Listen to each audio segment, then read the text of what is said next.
पाटनाଳ सफा को नहीं द न्यूज टुडे गतकाली खबर प्रसारण होता किंतु टांगी सालेपुर विकास मंच तथा विधायक प्रार्थी विश्वेश्वर स्वाई निजे जाई चाषी पाखक स्थिति परखिबा परे देखिथिले शह शह चाष जमी जलमग्न अवस्था रही जहाँ चाषी दुई दुई थर धान रही मध्य धान नष्ट हो जाइछि जहाँ चाषीर वर्षर आहार नष्ट हो जाइछि।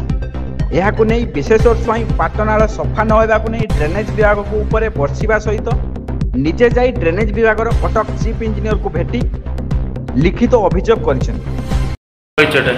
नमस्कार, मो श्री विश्वेश्वर स्वाई विधायक प्रार्थी टांगी सालेपुर निर्वाचन मंडली चेयरमैन टांगी सालेपुर विकास मंच।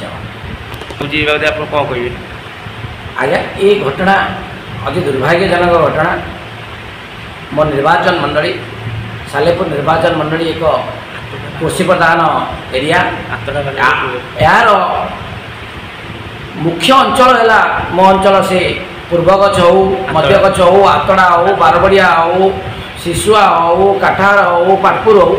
आज सबुठ गुरुत्वपूर्ण विषय लहरी भांगुची 100 ରୁ 150 एकर संपत्ति पानी।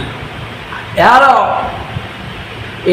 ड्रेनेज विभाग जंत्रींगर उदासीनता मनोभाव जो खामखियाली मनोभाव जो आज 100 ରୁ 150 एकर संपत्ति पूरा पानी खाईदेव समस्त रुआ तली की चाषी मैंने हताश हो मोर द्वारस्थ आज होते शह शह चाषी चाषी मैंने जो कांद बबाली मो द्वार में आज मो द्वारस्थ हो कांद बबाली पकाई से ही परिप्रेक्षी में आपण रखे ऋण कर चाषी आज जो तार धान फसलटी करता पानी आज जमी रही केनाल सफेई न होबारू यही आतड़ा बारबड़िया एवं पूर्वगछ शिशुआ काठार पाटपुर अंचल आज जलमग्न हो जाइए।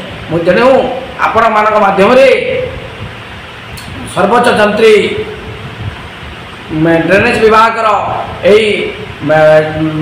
मो नेतृत्व एक कमिटी आमे आज भेटा जाऊँ।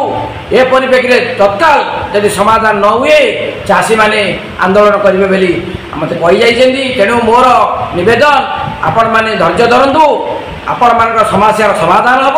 आम आज सर्वोच्च जंत्री की भेटी एटी जो खामखियाली मनोभाव कर जो ड्रेनेज विभाग से एक्जिक्यूटिव इंजीनियर हूँ जेई हूँ जी कठोर कठोर कार्यानुष्ठान ग्रहण कर सरकार निवेदन करुच्ची।